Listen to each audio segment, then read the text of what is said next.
வெளியூர் பயணமா? ரிசர்வேஷன் கிடைக்கலையா? படிக்கட்டு ஏறி இறங்க ரொம்ப சிரமமா இருக்கா? டிராப் டாக்ஸி புக் பண்ணுங்க. ஒரு வழி கட்டணம் மட்டுமே. டிராப் டாக்ஸி, எங்கும் எப்போதும்.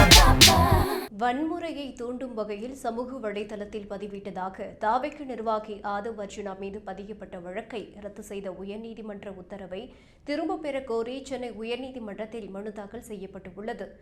கரூரில் தாவேக்கு தலைவர் விஜய் பங்கேற்ற கூட்டத்தில் ஏற்பட்ட நெரிசலில் சிக்கி 41 பேர் உயிரிழந்தனர். இந்த சம்பவத்தில் தாவேக்கு நிர்வாகிகள் சிலர் கைது செய்யப்பட்டனர். இதை கண்டித்து தனது எக்ஸ் வலைதள பக்கத்தில் தாவேக்கு நிர்வாகியான ஆதவ் அர்ஜுனா பதிவு ஒன்றை வெளியிட்டார். அதில் இலங்கை, நேபாளம் போல தமிழ்நாட்டிலும் புரட்சி வெடிக்கும் என பதிவிட்டிருந்தார். இது வன்முறையை தூண்டும் வகையில் உள்ளதாக வழக்கு பதிவு செய்யப்பட்டது.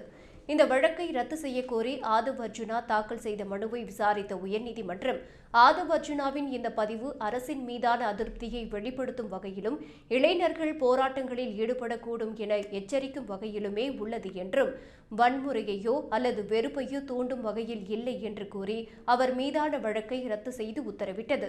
இந்த உத்தரவை திரும்பப் பெற கோரி அந்த வழக்கின் புகார்தாரரான LIC ஏஜென்ட் சண்முகம் தரப்பில் உயர்நீதிமன்றத்தில் மனு தாக்கல் செய்யப்பட்டது.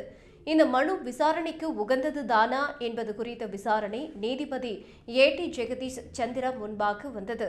இதையடுத்து நீதிபதி இந்த மனுவை விசாரணைக்கு பட்டியலிட உயர்நீதிமன்ற பதிவுத்துறைக்கு உத்தரவிட்டுள்ளார். விரைவில் இந்த மனு விசாரணைக்கு வரும் என்று எதிர்பார்க்கப்படுகிறது.